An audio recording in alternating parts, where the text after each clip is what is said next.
Thank you so much for joining me today. My name is Stephanie and I'm reading for the Barber Project. And today I will be reading Chapter 8 from Anne of Green Gables, and it is entitled Anne's Bringing Up is Begun. I hope you enjoy. For reasons best known to herself, Marilla did not tell Anne that she was to stay at Green Gables until the next afternoon. During the forenoon she kept the child busy with various tasks and watched over her with a keen eye while she did them. By noon she had concluded that Anne was smart and obedient, willing to work and quick to learn.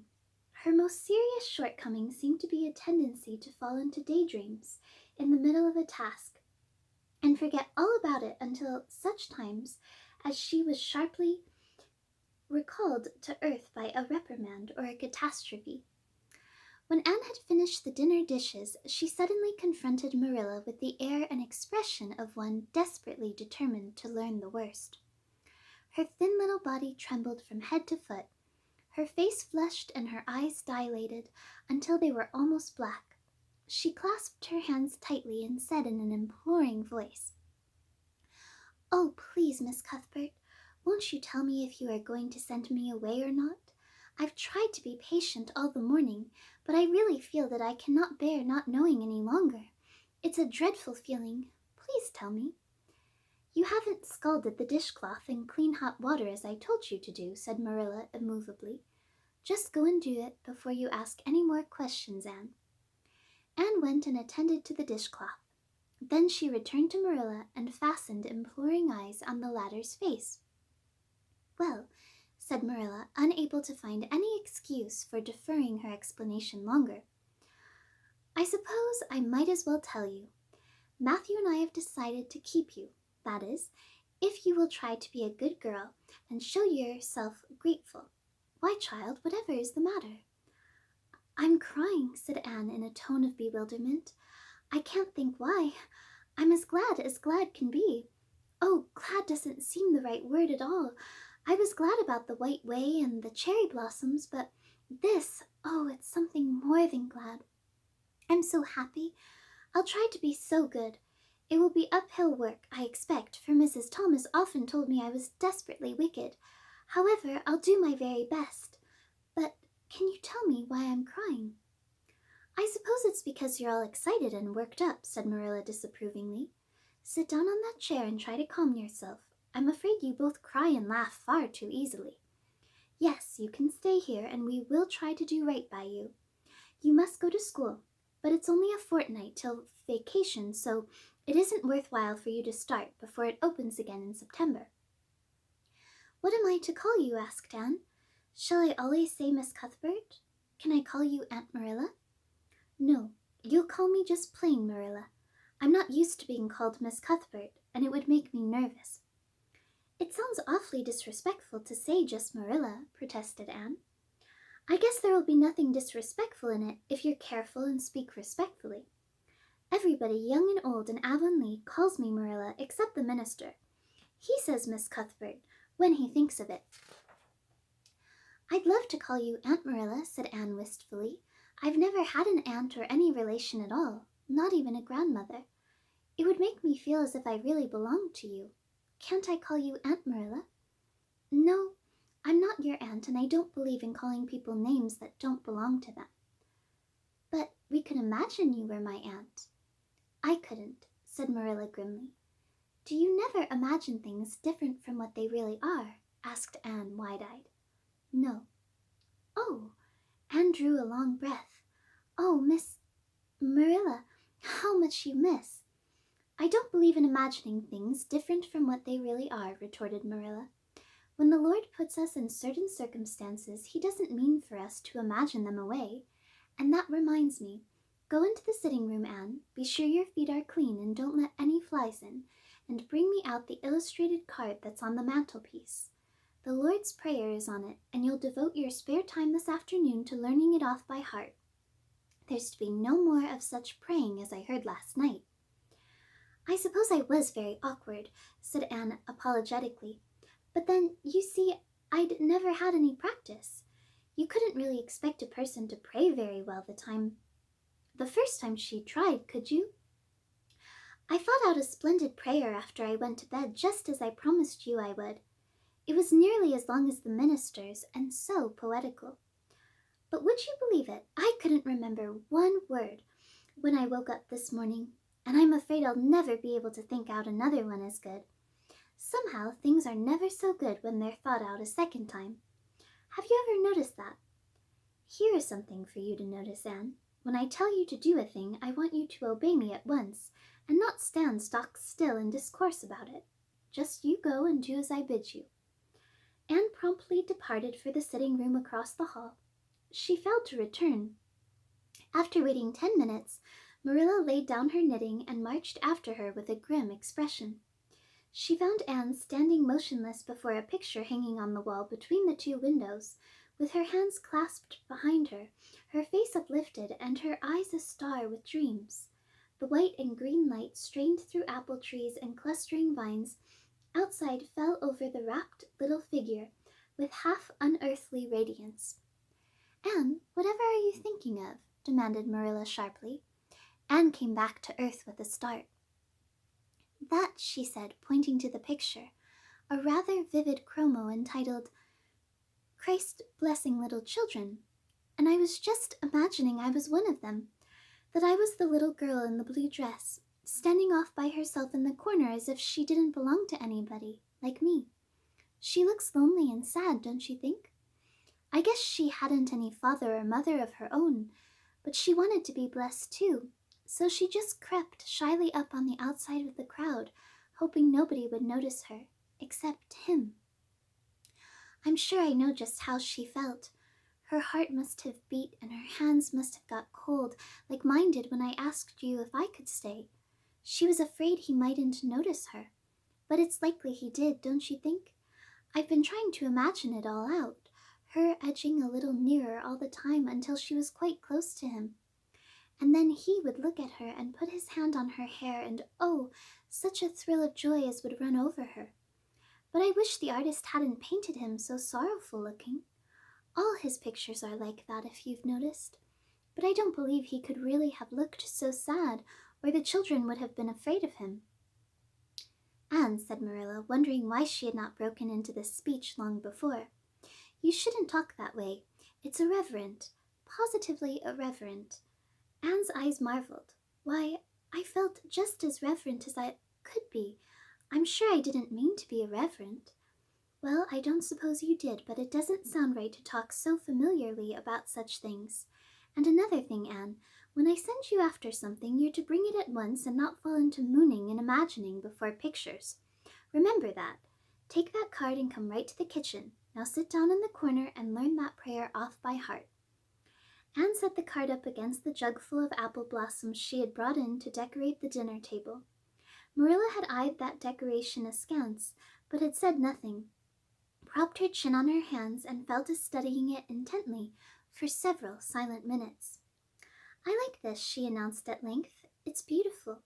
I've heard it before. I heard the superintendent of the asylum Sunday school say it over once, but I didn't like it then. He had such a cracked voice and he prayed it so mournfully. I really felt sure he thought praying was a disagreeable duty. This isn't poetry, but it makes me feel just the same way poetry does. Our Father who art in heaven, hallowed be thy name. That is just like a line of music. Oh, I'm so glad you thought of making me learn this, Miss Marilla. Well, learn it and hold your tongue, said Marilla shortly. Anne tipped the vase of apple blossoms near enough to bestow a soft kiss on a pink-cupped bud, and then studied diligently for some moments longer. Marilla, she demanded presently, do you think that I shall ever have a bosom friend in Avonlea? A what kind of a friend? A bosom friend, an intimate friend, you know, a really kindred spirit to whom I can confide my inmost soul. I've dreamed of meeting her all my life. I never really supposed I would, but so many of my loveliest dreams have come true all at once that perhaps this one will too. Do you think it's possible? Diana Barry lives over at Orchard Slope, and she's about your age. She's a very nice little girl, and perhaps she will be a playmate for you when she comes home. She's visiting her aunt over at Carmody just now. You'll have to be careful how you behave yourself, though. Mrs. Barry is a very particular woman. She won't let Diana play with any little girl who isn't nice and good." Anne looked at Marilla through the apple blossoms, her eyes aglow with interest. "What is Diana like? Her hair isn't red, is it? Oh, I hope not. It's bad enough to have red hair myself, but I positively couldn't endure it in a bosom friend." "Diana is a very pretty little girl. She has black eyes and hair and rosy cheeks, and she is good and smart, which is better than being pretty." Marilla was as fond of morals as the Duchess in Wonderland, and was firmly convinced that one should be tacked on to every remark made to a child who was being brought up. But Anne waved the moral inconsequently aside and seized only on the delightful possibilities before it. "Oh, I'm so glad she's pretty. Next to being beautiful oneself, and that's impossible in my case, it would be best to have a beautiful bosom friend.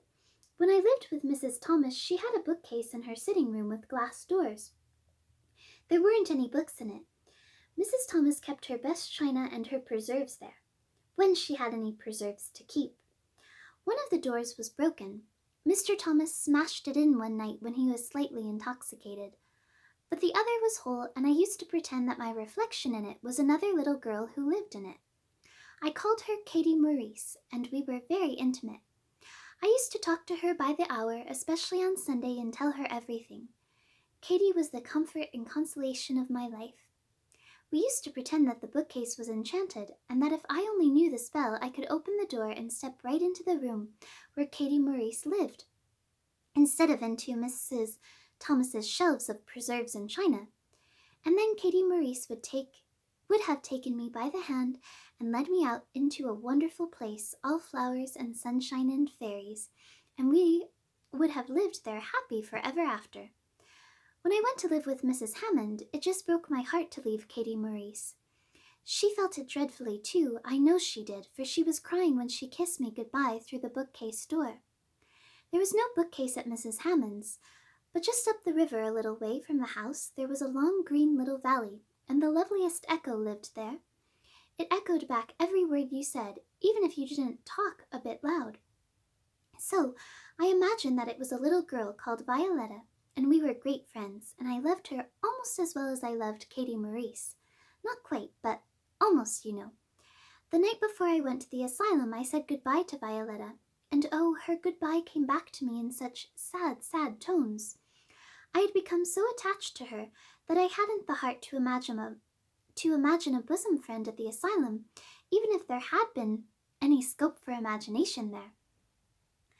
"I think it's just as well there wasn't," said Marilla dryly. "I don't approve of such goings-on. You seem to half believe your own imaginations. It will be well for you to have a real live friend to put such nonsense out of your head. But don't let Mrs. Barry hear you talking about your Katie Maurices and your Violettas, or she'll think you tell stories." "Oh, I won't. I couldn't talk of them to everybody. Their memories are too sacred for that. But I thought I'd like to have you know about them. Oh, look, here's a big bee just tumbled out of an apple blossom. Just think what a lovely place to live, in an apple blossom. Fancy going to sleep in it when the wind was rocking it. If I wasn't a human girl, I think I'd like to be a bee and live among the flowers."